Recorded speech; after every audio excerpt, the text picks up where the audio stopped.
ॐ अज्ञानतिमिरान्धस्य ज्ञानाञ्जनशलाकया चक्षुरुन्मीलितं येन तस्मै श्रीगुरवे नमः। मूकं करोति वाचालं पङ्गुं लङ्घयते गिरिं यत्कृपातमहं वन्दे श्रीगुरुदीनतारिणं परमानन्दमाधवं श्रीचैतन्य ईश्वरम्। ॐ नमो भगवते वासुदेवाय। ॐ नमो भगवते वासुदेवाय। ॐ नमो भगवते वासुदेवाय। नारायणं नमस्कृत्य नरं चैव नरोत्तमं देवीं सरस्वतीं व्यासं ततो जयमुदीरये। नष्टप्रायेषु अभद्रेषु नित्यं भागवतसेवया Bhagwati उत्तमश्लोके भक्तिर्भवति नैष्टिकी। Hari Om Tat Sat. Today we will be reading from Srimad Bhagavatam, Canto 2, The Cosmic Manifestation, Chapter 9, Answers by Citing the Lord's Version. Text 1. Shri Shuka Uvacha Atmamāyamrite Rajan Parasyanubhavatmanaha Naghate Nagathetārtha-sambandhah Swapnadrashtur-ivanjasa.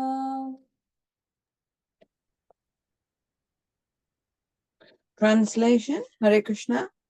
Sri Shukadev Goswami said, O King, unless one is influenced by the energy of the Supreme Personality of Godhead, there is no meaning to the relationship of the pure soul in pure consciousness with the material body. That relationship is just like a dreamer seeing his own body working. Text 2. Bahurupa iva bhati mayaya bahurupaya ramamano guneshvasya mamaham iti manyate. The illusioned living entity appears in so many forms offered by the external energy of the Lord. While enjoying in the modes of material nature, the encaged living entity misconceives, thinking in terms of I and mine. Yarhi vavamahim nisve parasmin kalamayayoho rametagata sammohas tyakvodaste tadobhayam. As soon as the living entity becomes situated in his constitutional glory and begins to enjoy the transcendence beyond time and material energy, he at once gives up the two misconceptions of life, I and mine, and thus becomes fully manifested as the pure self. Atmatattva vishuddhyartham yad aha bhagavan ritam brahmane darshayan rupam avyalikavratadrataha. O King, the personality of Godhead, being very much pleased with Lord Brahma because of his non-deceptive penance in Bhakti Yoga, presented his eternal and transcendental form before Brahma, and that is the objective goal for purifying the conditioned soul. Adidevo jagatam paro guru swadishnyamasthaye sishrikshayakshata tamnadhyagaccha drishamatra sammatam prapancha nirmana vidhyaya bhavet. Lord Brahma, the first spiritual master supreme in the universe, could not trace out the source of his lotus seat. And while thinking of creating the material world, he could not understand the proper direction for such creative work, nor could he find out the process for such creation. Sachintayan dvi aksharamekadambasi upashrinodvirgatim gaditam vacho vibhu स्पर्शेषु यत् षोडशमेकविंशं निष्किञ्चनानं नृपयद्धनं विदु. While thus engaged in thinking in the water, Brahmaji heard twice from nearby 2 syllables joined together. One of the syllables was taken from the 16th and the other from the 21st of the Sparsha alphabets, and both joined to become the wealth of the renounced order of life.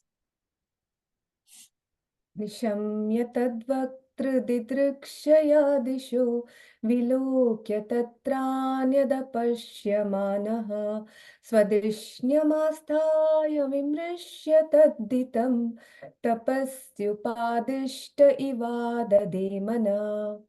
When he heard the sound, he tried to find the speaker, searching on all sides. But when he was unable to find anyone besides himself, he thought it wise to sit down on his lotus seat firmly and give his attention to the execution of penance as he was instructed. दिव्यं सहस्राब्दममोघदर्शनो जितानिलात्मा विजितो भयेन्द्रिय अतप्यतस्माखिललोकतापनं तपस्तपीयां स्तपतां समाहिता. Lord Brahma underwent penances for 1,000 years by the calculations of the demigods. He heard this. Can you move out, please? He heard this transcendental vibration from the sky and he accepted it as divine. Thus, he controlled his mind and senses, and the penances he executed were a great lesson for the living entities. Thus, he is known as the greatest of all ascetics.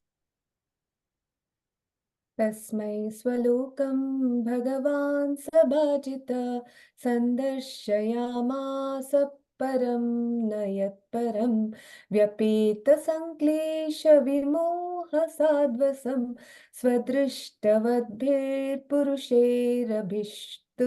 अभिष्टुतम्. The personality of Godhead, being thus very much satisfied with the penance of Lord Brahma, was pleased to manifest his personal abode, Vaikuntha, the supreme planet above all others.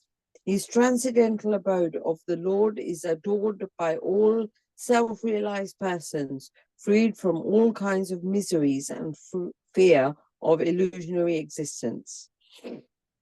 प्रवर्तते यत्र रजस्तमस्तयो सत्वं च मिश्रं न च कालविक्रम न यत्र माया किमुता परे हरेरनुव्रता यत्र सुरासुरार्चिताः. In that personal abode of the Lord, the material modes of ignorance and passion do not prevail, nor is there any influence in goodness.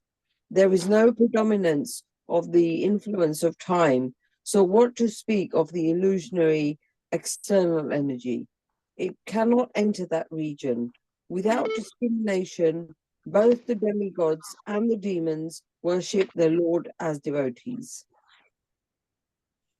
श्यामावदाता शतपत्रलोचना पिशङ्गवस्त्रा सुरुच सुपेशसा सर्वे चतुर्बाहव उन्मिषन्मणि प्रवेकनिष्काभरणा सुवर्चसः. The inhabitants of the Vaikuntha planets are described as having a glowing sky bluish complexion. Their eyes resemble lotus flowers. Their dress is of a yellowish color, and their bodily features very attractive. They are just the age of growing youths. They all have 4 hands, and they are all nicely decorated with pearl necklaces with ornamental medallions, and they all appear,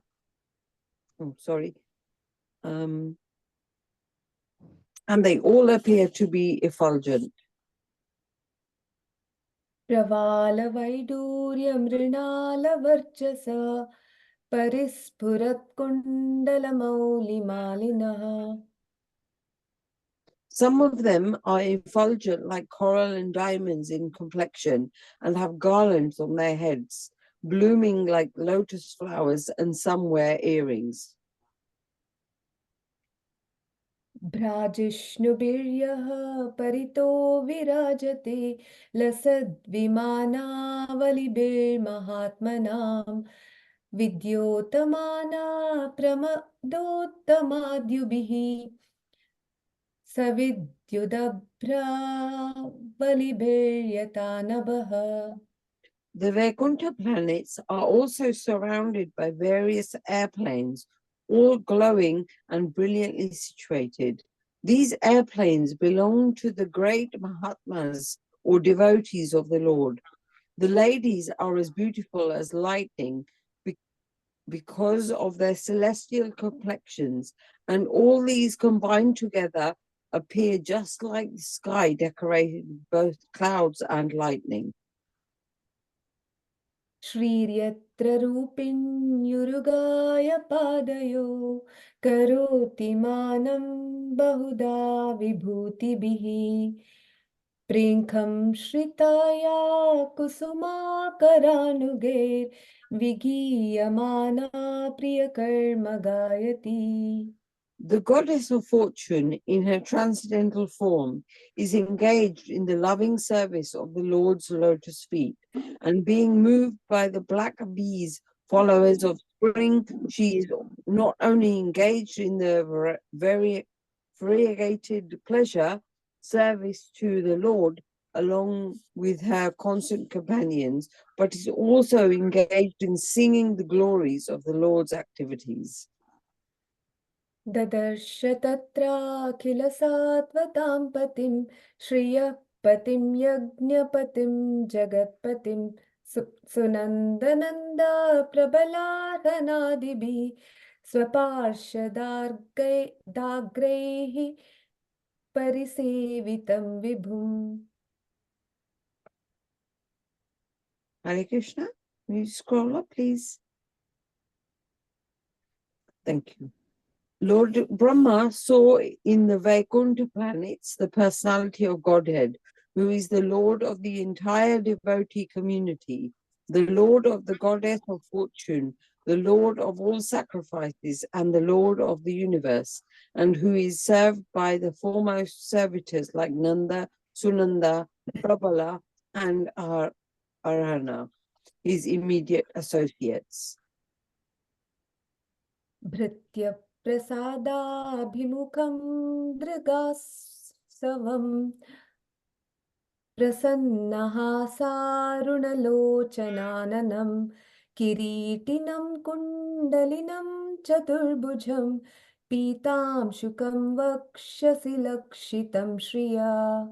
The personality of Godhead seen leaning favorably towards his loving servitors, his very sight intoxicating and attractive, appeared to be very much satisfied. He had a smiling face decorated with an enchanting reddish hue. He was dressed in yellow robes and wore earrings and a helmet on his head. He had 4 hands, and his chest was marked with the lines of the goddess of fortune.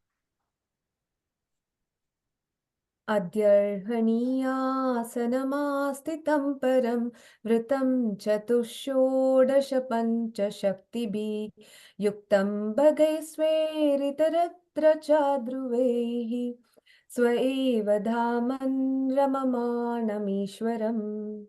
The Lord was seated on his throne and was surrounded by the different energies like the 4, the 16, the 5, and the 6 natural opulences, along with the other insignificant energies of the temporary character.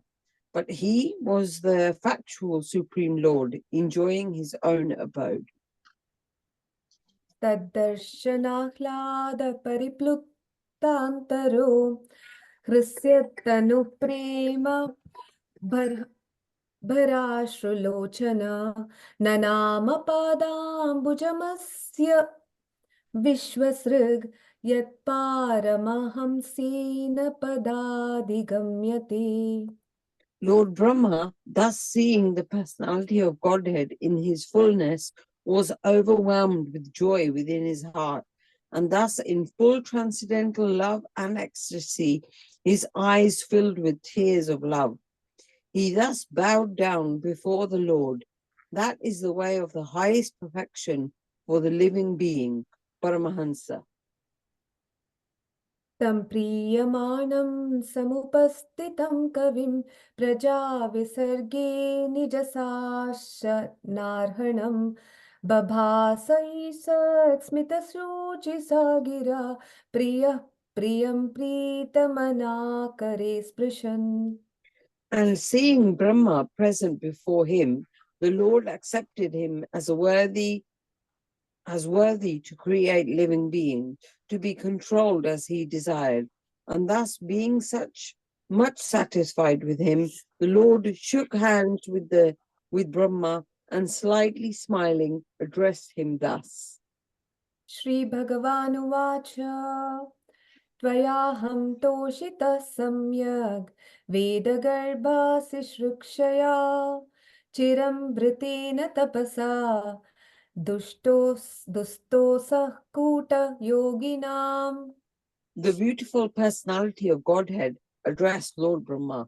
O Brahma, impregnated with the Vedas, I am very much pleased with your long accumulated penance, with the desire for creation. Hardly am I pleased with the pseudo-mystics. वरं वरय भद्रं ते वरेशं माभिवाञ्छितं ब्रह्मन् श्रेयः परिश्रामः पुंसं मद्दर्शनावधिः. I wish you good luck, O Brahma. You may ask from me, the giver of all benediction, all that you may desire. You may know that the ultimate benediction as a result of all penances is to see me by realization. मनीस्तानुभवो भावोऽयं मम लोकावलोकनं यद् श्रुत्य रहसि चकर्ता परमं तपः. The highest perfectional ingenuity is the personal perception of my abodes, and thus this has been possible because of your submissive attitude in the performance of severe penance according to my order. प्रत्यादिष्टं मया तत्र त्वयि कर्मा विमोहिते तपो मे हृदयं साक्षात् आत्माहं तपसो नघा. O sinless Brahma, you may know from me that it was I who first ordered you to undergo penance when you were perplexed in your duty. Such penance is my heart and soul, and therefore penance and I are non-different. Hare Krishna. Thank you, Mataji. Hare Krishna. Thank you. Hare Krishna. Thank you so much, Shamla Mataji and Veena Mataji. I must say you both recited it very beautifully, very clear recitations and easily understood. So thank you so much, both of you, Shamla Thank you so Mataji. much for the opportunity, Mataji. Hare Krishna. Thank you so much for the opportunity. Thank you so much, all the devotees, for gathering today to hear the nectar of Srimad Bhagavatam. I'll try my best to be of a little help in order to recite some verses and glorify the Lord. But obviously, I'm not eligible to do that. But I'll try my best. Thank you so much. So today we are going to recite and study Srimad Bhagavatam, Canto 2. Chapter 9, which is where the questions were answered by Parishit Maharaj's questions are answered. So in previous chapter 8, Parishit Maharaj was asking questions from Shukadeva Goswami on various questions about Lord's form, why are our bodies different from Lord's body? How are different planetary systems situated in the lotus stem? How did Brahma started doing his penances? How did he get the knowledge? And so many questions related to spirituality that were answered later on in this chapter, and also throughout the Bhagavatam. It's been answered in different cantos. Actually, the Bhagavatam is all about question and answers that Parikshit Maharaj asked Shukadeva Goswami, and because he was very surrendered and he was very inquisitive to ask about the Lord and his pastimes, those Bhagavatam was spoken. So I'll start by reciting the prayers. Om Namo Bhagavate Vasudevaya. Om Namo Bhagavate Vasudevaya. Om Namo Bhagavate Vasudevaya. Narayanam Namaskrityam Naram Chaiva Narottamam Devim Saraswatim Vyasam Tato Jayam Udirayet. Jai. शृण्वतां स्वकथा Krishna पुण्यश्रवण कीर्तन हृदयन्तस्थो ह्यभद्राणि विधुनोति सुहृत्सतां नष्टप्रायेष्वभद्रेषु नित्यं भागवत सेवया भगवते उत्तमश्लोके भक्तिर्भवति नैष्टिकी. Srimad Bhagavatam, Canto 2, Chapter 9, Verse 8. दिव्यं सहस्राब्दम् अमोघदर्शनो जितानिलात्मा विजो भयेन्द्रियः अतप्यतस्माखिललोकतापनं तपस्तपियं स तपतां समाहितः. Translation and purport by His Divine Grace A.C. Bhaktivedanta Swami Prabhupada. Lord Brahma underwent penances for 1,000 years. Hare Krishna. Can you please share the screen? Okay. Thank you. Second. Share.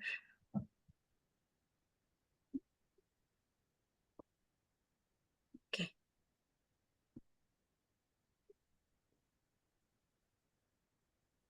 Can you see now, Mataji?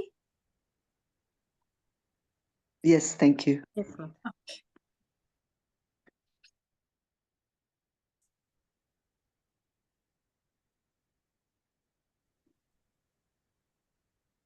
Just trying to, yeah. So translation. Lord Brahma underwent penances for 1,000 years by the calculations of demigods. He heard this transcendental vibration from the sky, and he accepted it as divine. Thus he controlled his mind and senses, and the penances he executed were a great lesson for the living entities. Thus he is known as the greatest of all ascetics. Purport. Lord Brahma heard the occult sound tapa, but he did not see the person who vibrated the sound. And still he accepted the instruction as beneficial for him, and therefore he engaged himself in meditation for 1,000 celestial years. 1 celestial year is equal to 6 into 30 into 12 into 1,000 of our years. His acceptance of the sound was due to his pure vision of the absolute nature of the Lord. And due to his correct vision, he made no distinction between the Lord and the Lord's instruction. There is no difference between Lord and the sound vibration coming from him, even though he is not personally present. The best way of understanding is to accept such divine instruction. And Brahma, the prime spiritual master of everyone, is the living example of this process of receiving transcendental knowledge. The potency of transcendental sound is never minimized because the vibrator is apparently absent. Therefore, Srimad Bhagavatam or Bhagavad Gita or any revealed scripture in the world is never to be accepted as an ordinary mundane sound without transcendental potency. One has to receive the transcendental sound from the right source, accept it as a reality, and prosecute the direction without hesitation. The secret of success is to receive the sound from the right source of a bona fide spiritual master. Mundane manufactured sound has no potency, and such, seemingly transcendental sound received from an unauthorized person also has no potency. One should be qualified enough to discern such transcendental potency, and either by discriminating or by fortunate chance, if one is able to receive the transcendental sound from the bona fide spiritual master, his path of liberation is guaranteed. The disciple, however, must be ready to execute the order of the bona fide spiritual master, as Lord Brahma executed the instruction of his spiritual master, the Lord himself. Following the order of a bona fide spiritual master is the only duty of the disciple. And this completely faithful execution of the order of bona fide spiritual master is the secret of success. Lord Brahma controlled his 2 grades of senses by means of sense perception and sense organs because he had to engage such senses in the execution of the order of the Lord. Therefore, controlling the senses means engaging them in the transcendental service of the Lord. The Lord's order descends in disciplic succession through the bona fide spiritual master, and thus execution of the order of the bona fide spiritual master is factual control of the senses. Such execution of penance is in full faith and sincerity made Brahmaji so powerful that he became the creator of the universe. And because he was able to attain such power, he is called the best among all tapasvis. Verse 2.9.9 Tasmai swalokam bhagavan sabhajitah संदर्शयामास परम न यत्परम व्यापेत संक्लेश विमोह साद्वशम स्वदर्शवाद्भेर पुरुषैरभिष्टुतम. Translation and purport. The personality of Godhead, being thus very much satisfied with the penance of the Lord Brahma, was pleased to manifest his personal abode Vaikuntha, the supreme planet over all others. This transcendental abode of the Lord is adorned by all self-realized persons, freed from all kind of miseries and fear of illusory existence. Purport. The troubles of penance accepted by Lord Brahma were certainly in the line of devotional service, bhakti. Otherwise, there was no chance that Vaikuntha or Swalokam, the Lord's personal abodes, would become visible to Brahmaji. The personal abodes of the Lord, known as Vaikunthas, are neither mythical nor material, as conceived by the impersonalists. But realization of the transcendental abodes of the Lord is possible only through the devotional service, and thus the devotees enter into such abodes. There is undoubtedly trouble in executing penance, but the trouble accepted in executing bhakti yoga is transcendental happiness from the very beginning. Whereas the trouble of penance in other process of self-realization, like Jnana Yoga, Dhyana Yoga, etc., without any Vaikuntha realization, ends in trouble only and nothing more. There is no profit in beating husks without grains. Similarly, there is no profit in executing troublesome penances other than Bhakti Yoga or for self-realization. Executing Bhakti Yoga is exactly like sitting on the lotus sprout out of the abdomen of the transcendental personality of Godhead. For Lord Brahma was seated there. Brahmaji was able to please the Lord, and the Lord was also pleased to show Brahmaji his personal abode. Srila Jiva Goswami, in the comments of his Karma Sandarbha, annotations of Srimad Bhagavatam, cites quotations from the Brihad Aranyaka Upanishad, Vedic evidence. It is said that Yagnavalka described the transcendental abode of Lord to Gargi, and that the abode of the Lord is situated above the highest planet of the universe, namely Brahmaloka. This abode of the Lord, although described in revealed scriptures like the Bhagavad Gita and the Srimad Bhagavatam, remains only a myth for the less intelligent class of men with a poor fund of knowledge. Here in the word Swadrishtavadbhihi is very significant. One who has actually realized his self realizes the transcendental form of oneself. Impersonal realization of the self and the supreme is not complete because it is just an opposite conception of material personalities. The personality of Godhead and the personalities of devotees of the Lord are all transcendental. They do not have material bodies. The material body is overcast with 5 kinds of miserable condition, namely ignorance, material conception, attachment, hatred, and absorption. As long as one is overwhelmed by these 5 kinds of material miseries, there is no question of entering into Vaikuntha Lokas. The impersonal conception of oneself is just the negation of material personality and is far from the positive existence of personal form. The personal form of the transcendental abode will be explained in the following verses. Brahmaji also described the highest planet of the Vaikuntha Loka as Goloka Vrindavan, where the Lord resides as a cowherd boy keeping transcendental Surabhi cows, surrounded by hundreds and thousands of goddess of fortune. Brahma Samhita 5.29 Chintamani Prakara Sadmasu Kalpa Vriksha Lakshavrateshu Surabherabhi Palayantam Lakshmi Sahasrashata Sambrama Sevayamanam Govindam Adipurusham Tamaham Bhajami. The statement of Bhagavad Gita, Yad Gatva Na Nivartante Tad Dham Paramam Mama, is also confirmed herewith. Param means the transcendental Brahman. Therefore, the abode of Lord is also Brahman, non-different from the Supreme Personality of Godhead. The Lord is known as Vaikuntha, and his abode is also known as Vaikuntha. Such Vaikuntha realization and worship can be made possible by transcendental form and sense.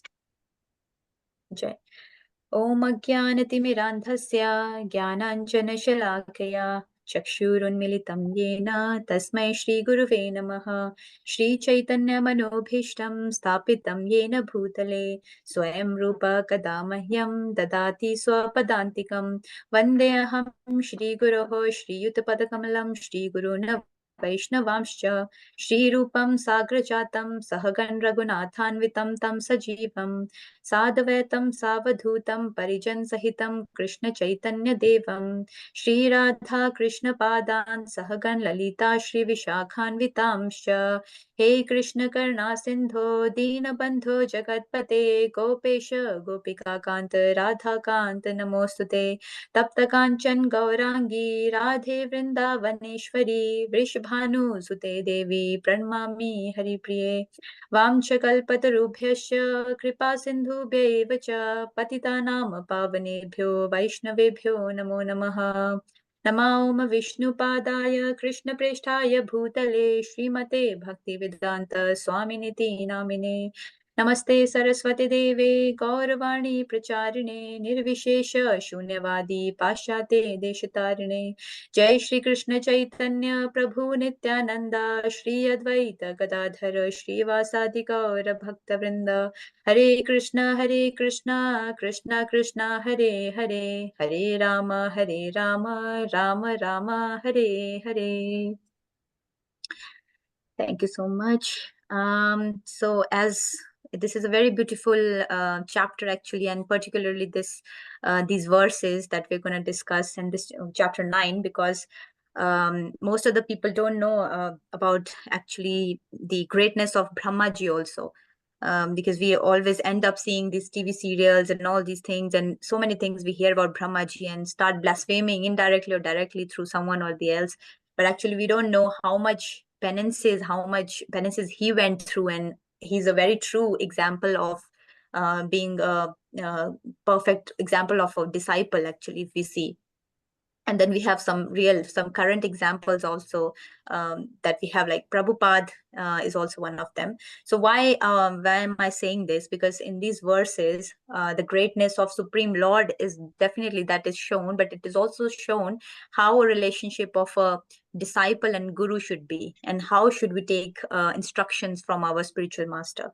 So if we recall this verse 2.9.8, it has been mentioned also in the verse that Brahmaji in first canto, if you go back to first canto, first chapter, first verse, it is written that Brahmaji was initiated by Lord Krishna first. So that's where our disciplinic succession is coming from. That's why we call Brahma under Brahma Sampradaya. So that is because Brahmaji took the initiation and took the instruction from Lord Krishna, and he heard Bhagavad Gita from him for the first time, and then it was transmitted from Brahmaji through the line of succession to his son Narad Muni, from Narad Muni to Shukadev Goswami, from Shukadev Goswami to Parikshit Maharaj, and so on. And there's so many other, and that's how it spread. And then it came down to us through Srila Prabhupada. So we're following that same disciplic succession. But if we see the greatness of Brahmaji that is also mentioned in the verse, there's a reason why it's been mentioned, so that we, the people of future or Kali Yuga, we should be able to read it and see how beautiful Lord is, his Lord's form is, and how to please Krishna. Actually, that is also revealed in these verses. If we see, if we read it like properly. So it says that Lord Brahma underwent penances for 1,000 years by the calculation of demigods, not these years, but the calculation of demigods. So 1,000 years, if we calculate according to demigods' lifespan, it's a very, very, very long time. And what was the reason why Brahmaji went through all these penances? Because he just wanted to know what is the source of his existence. Where did he come from? He couldn't see anyone. He just came out of that lotus stem, and then he wanted to find out where did he come from. And Lord is so big, so huge, that he couldn't see Lord, that where did I come from.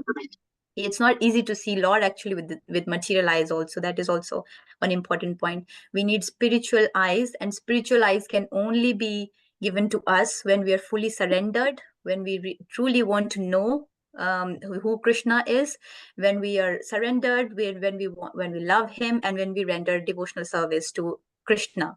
And because these days, if we've been given this process of surrendering to our gurus first, because Krishna, instead of coming directly in front of us, he sends his parshad, he sends his associates, he sends his representatives in the form of gurus.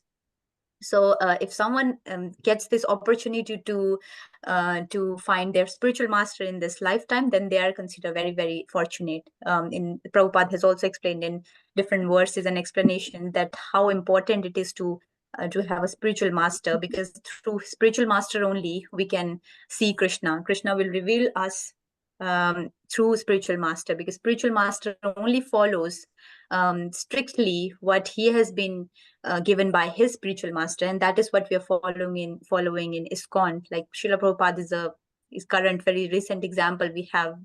It is only through his sincere efforts, his sincere surrender, and following the instruction of his spiritual master strictly, that he could spread this whole ISKCON, this whole organization could spread so vastly throughout the whole world. It's not easy. If one of us go out and we want to serve the whole world or whole humanity, it's not very easy. We need to be empowered, and that empowerment comes by following the instructions of our spiritual master, and then we're actually following Krishna's instructions through the representative of through his representative. So that Prabhupada's example is there, and then Brahmaji's example is there. Actually, if we want examples from the very, very past and bona fide examples, then we have Brahmaji's example. He just heard this word tapa twice, and then he instead of questioning, doubting, or doing on speculation and all, he just started. He couldn't see anyone else, and he could just hear those instructions, and from within his heart he felt like he has to follow these instructions, because Lord, he thought that Lord is giving those instructions. So he started following those instructions and started doing his austerity, his penances for 1,000 years. So one question from everyone: what is the difference between austerity and penance? We've often heard these two names. There must be some. Is there any difference, or it's almost the same? Actually, austerity and penance, we hear it so much, but there's a very subtle difference. Very subtle. Is anyone able to differentiate, or would like to share, according to your understanding, what is austerity and what is penance? Because here we're reading penance again and again, that Lord Brahma did penance. So what does that mean? If we can even say austerity, about austerity, what is austerity? Anyone would like to share? No? So it's almost similar. It's very similar. Austerity, Mataji, like we are doing chanting and like these things, that comes under austerity? Yes, Mataji. Yes, yes, you're right, almost. And Hare Krishna, Mataji. yes, Mataji. Tapasya, or austerity means tapasya, giving up your comforts and Yes. utilizing our time in Krishna service, any service like chanting or doing seva in the cooking, clean, everything doing for Krishna. Yes. And Yeah. choosing between our luxury life, other material life, or staying home and doing tapasya. Yes, So yes, that's that's also austerity. yes. I understand penances are like giving up the material life totally and going out to do tapasya. This is what I understand. I haven't got that proper definition. Thank you. Yes, it's a good exercise for all of us. Yes, Veena Mataji.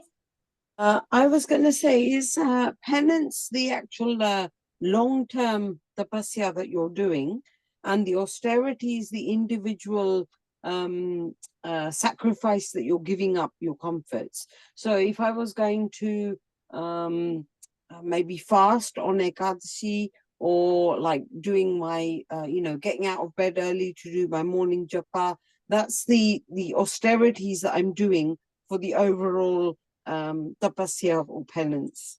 That's what I think. Yes, that's also beautifully explained. Everyone has beautifully explained their own views on that. Anyone else wanted to add before we can discuss? Okay, so yes, you are right. Austerity and penance are very similar. It's tapasya only. Both are actually tapasya. But when we say austerity, penance, it's more subtly involved, which means we are involving our heart and mind, both heart and mind, and subtle things. It's because, the mind, emotions, and these intellect and all these things, they are more like penance because they're on subtle level. And like you said, Mataji, long term, it's more long term. And austerities are like we are doing 4 regulative principles. We're following the 4 regulative principles, which uses mostly our bodies, restricting sleep, restricting certain foods, stopping ourselves from doing certain things, the examples that you gave. So austerity and penance both are required. They're very similar, actually. Yes, is there anyone who want to say something? Yes. So Brahmaji did penance for 1,000 years. So he obviously he controlled his senses through doing that. Why do you think Brahmaji could control his senses? It's also given the purport. He could control his senses by surrendering to Krishna. That is the actual secret, and that is also mentioned in the explanation by Prabhupada. That secret behind winning over material nature and material energy is following the instructions carefully and very sincerely, following the instructions of the spiritual master. So he was following the instruction, just 2 words that were given. And it is also said that the words of Krishna, the words of spiritual master and spiritual masters himself are not different. So if he didn't see the person him manifested in front of him to be instructing him, but he just heard those words, but he followed those words. That's why we say that Vapu and Vani, out of Vapu and Vani, what is more important? Vani is more important. No, that's what when we do our Guru Disciple course also, we read that Vani is more important. Why? Because Prabhupada is not with us at the moment, physically not present, but how we are studying, we're able to discuss Bhagavatam today. Why? Because the Vani was there, the scriptures were there, whatever he heard, he printed books, carried on printed books, and that's what's happening now. Also, we're trying to carry out the same thing. So if those books were not there, if his Vani was not there, if those things were not captured and recorded, we wouldn't be discussing Bhagavatam today. We wouldn't know about Krishna. So that's why it's very important to hear attentively when we hear instructions of a spiritual master, or when we hear katha like Srimad Bhagavatam or any katha. It's very important to hear very attentively. And we've also heard stories. I don't know if you've heard about Dhundukarni. Was it Dhundukarn? Dhundukarn. Dhundukarn story. Has anyone heard? Can you raise your hand? Who was Dhundukarn? No? So Dhundukarn was, is there anyone who's saying something? Yes, Mataji. You've heard Mataji? Yeah. Krishnamani Dhundukarn story? Yeah. So yeah, so he was very, very, actually, his whole life was very, very sinful. He was living with prostitutes. He abandoned his parents. He abandoned everyone. He had like a lot of luxuries. He was living opulently, luxuriously, but he was completely he was doing completely sense enjoyment. There was no bhakti, nothing like that, no austerity, nothing at all, just sense enjoyment, completely bewildered. So he became a pret. He became a ghost after his death, and he got relieved from that ghostly body after hearing Srimad Bhagavatam in those 7 days Sapta that we usually have, Sapt Katha of Bhagavatam, 7 days recitation of Bhagavatam. He heard that very attentively, and after 7 days he got the form of Lord Vishnu. He just got a form very similar to Lord Vishnu, like Vaikuntha Vasis have, like the people living in Vaikuntha, devotees in Vaikuntha, they have the form like Vishnu, blue form, and those helmet on the head, and the curly hair, and yellow dhoti, and ornaments, yellow ornaments, and all that. So he got that form, and everyone could see that where everyone was hearing Bhagavatam, but they were surprised. In his brother Gokarna, who was very pious, he was surprised that how come he got that form, but we didn't. Everyone was hearing Bhagavatam Katha for 7 days, but why didn't others get the form of the similar to Dundukarni? What do you think? What was the reason? He got the form. He got out of that entanglement of being in a ghost body, but the other people who were hearing Katha, they didn't get that form. What was the reason behind that? Because he heard the Bhagavatam very attentively. Yes, Mataji, correct. Correct. That this is one of my favorite stories, and it inspires me and everyone to hear Bhagavatam more attentively and meditate on it. So the assembly devotees, or the people who were in the assembly of Bhagavatam, they heard it, but someone was sleeping, someone was something or the other. They were not very attentive. But whatever we do, we get the same reciprocation. But this man, this person, Dundukarn, he heard it very, very attentively. He was completely absorbed in hearing Bhagavatam. He was hearing it 24 hours attentively. So he got reciprocation was given to him, and he got Vaikuntha straight away. And all the Parshads and all the Vaikuntha Vasis, they came, and the Yans came, the aeroplanes came, whatever there was, that came, and he went with them. So that is the difference of attentive hearing. I'm just giving an example on the glories of Bhagavatam, that how attentive listening can change your whole thing. It makes a lot of difference, and whatever reciprocation we get from hearing anything, we get according to how attentive we were, and how seriously we took the instruction. So in the same way, Brahmaji took that instruction very seriously, and then Krishna is seated within our hearts. Krishna could notice that, and Krishna was very pleased, and Krishna finally revealed himself to Brahmaji. And Brahmaji, I've mentioned previously also in one of the classes, that Brahmaji couldn't resist. He was so emotional. He got so emotional. He started crying. He fell on the ground, and he bowed down to Lord, and said, "Please instruct me how to do the creation." So he was so enthusiastic about serving Krishna that he started crying, and he was praising.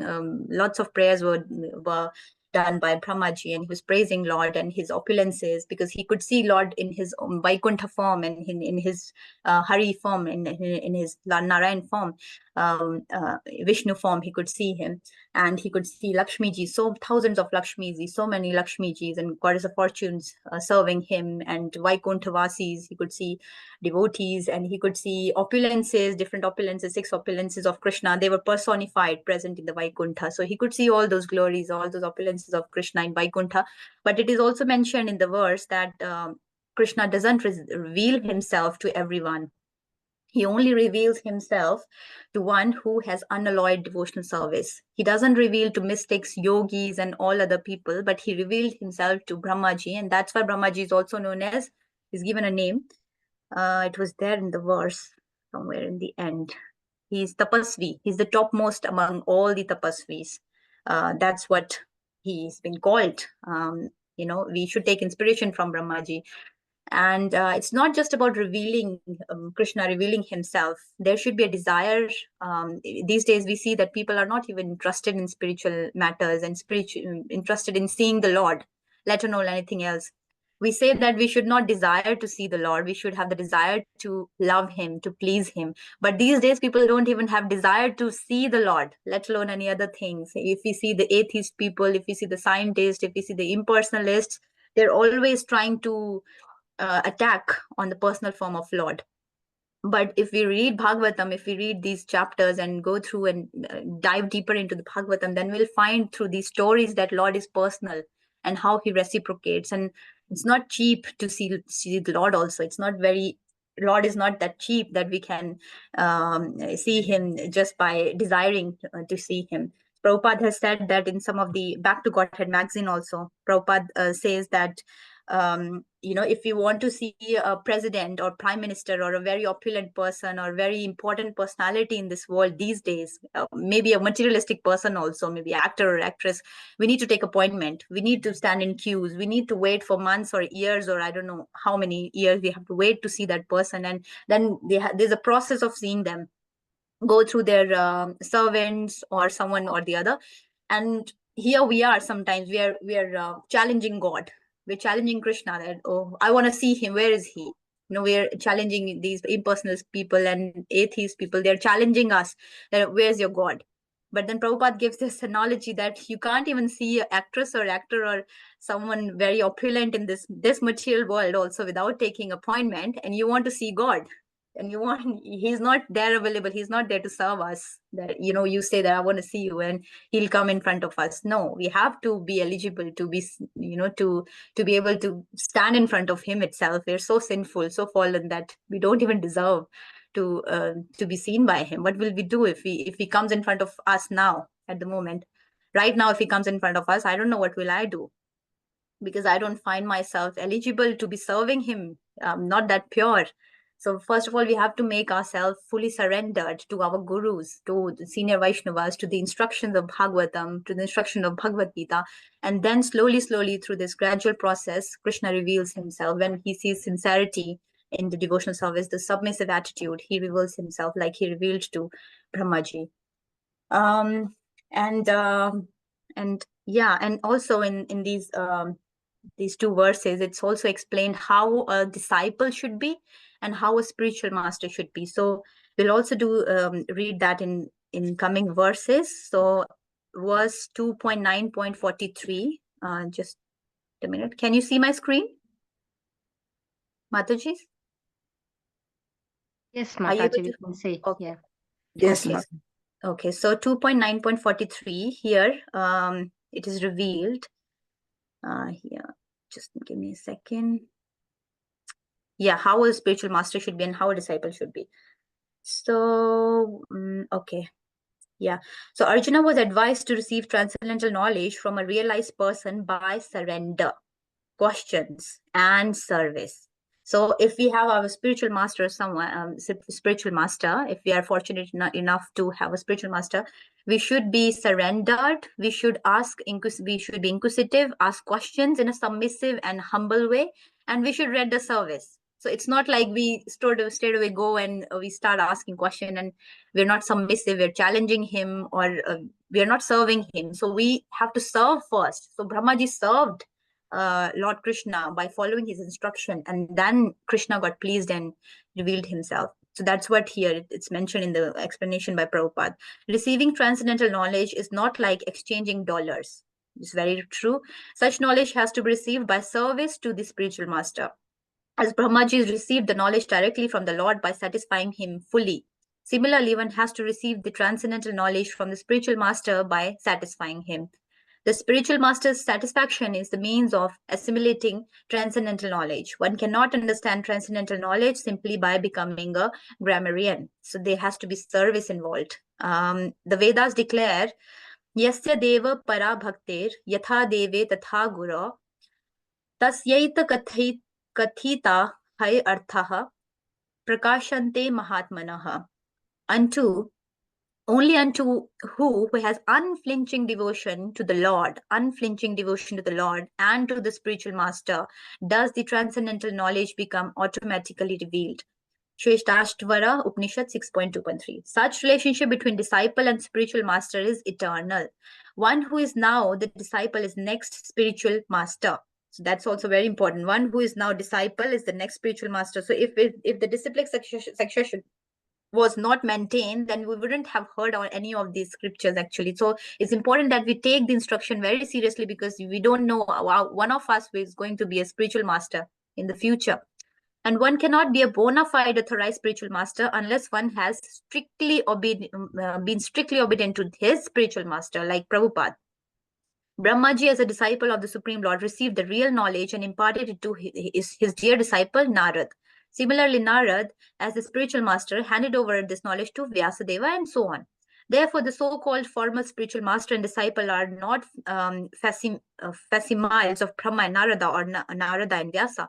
The relationship between Brahma and Narada is reality, while the so-called formal relationship between a cheater is the relation between a cheater and cheated. It is clearly mentioned herewith that Narada is not only well-behaved, meek, obedient, but also self-controlled. So these are some of the qualities of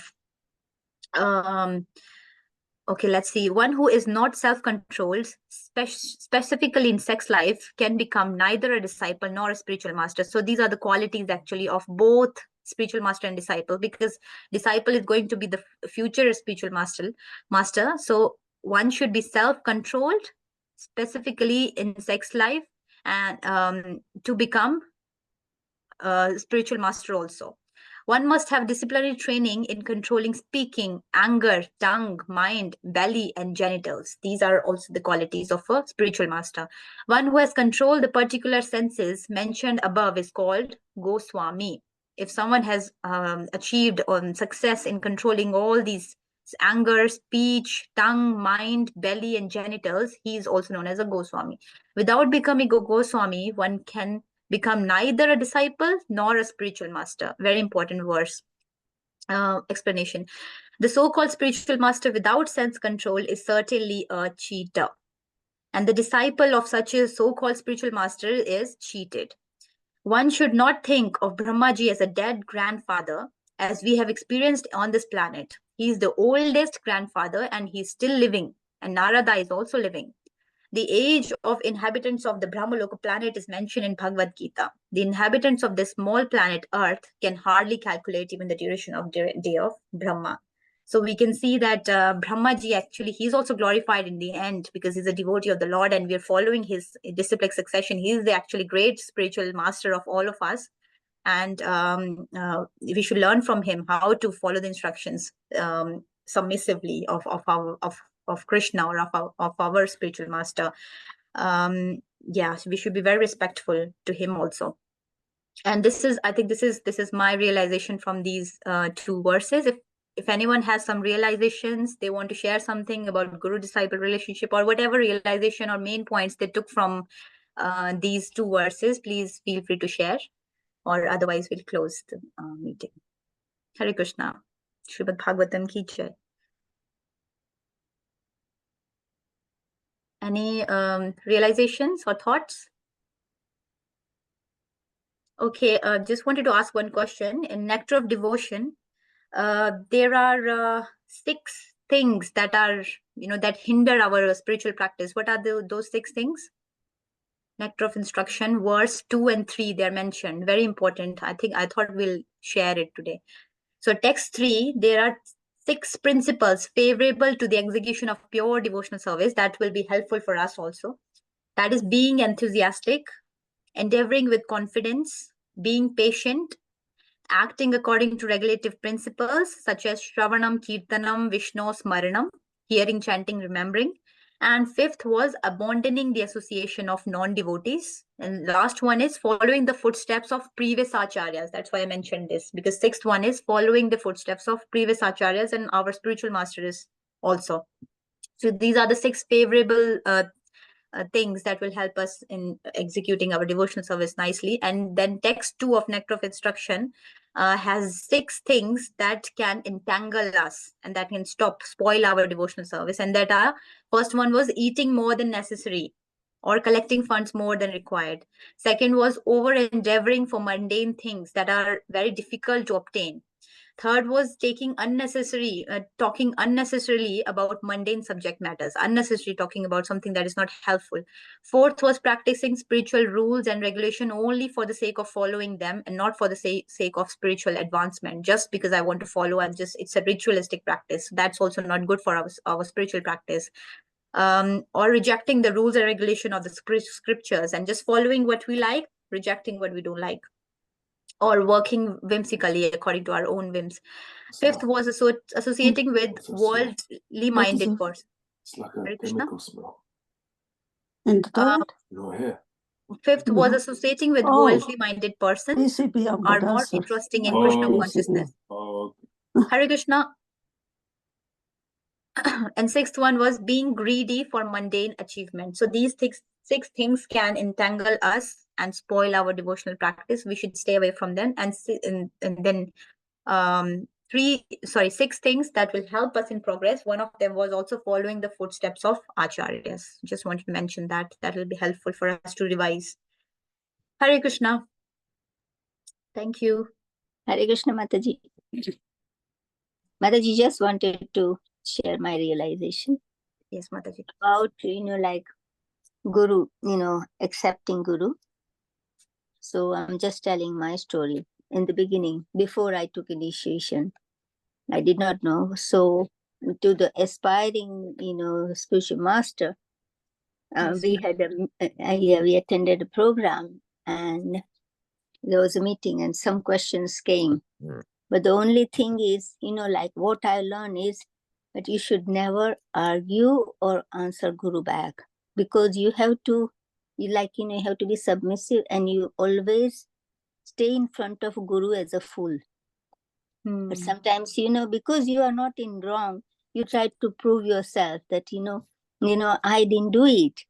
And so then afterwards I realized, oh my God, what a fool I became in front of Guru Maharaj. So that's what he'll say. You have to be always submissive and never, like answer whatever he says. You just have to accept.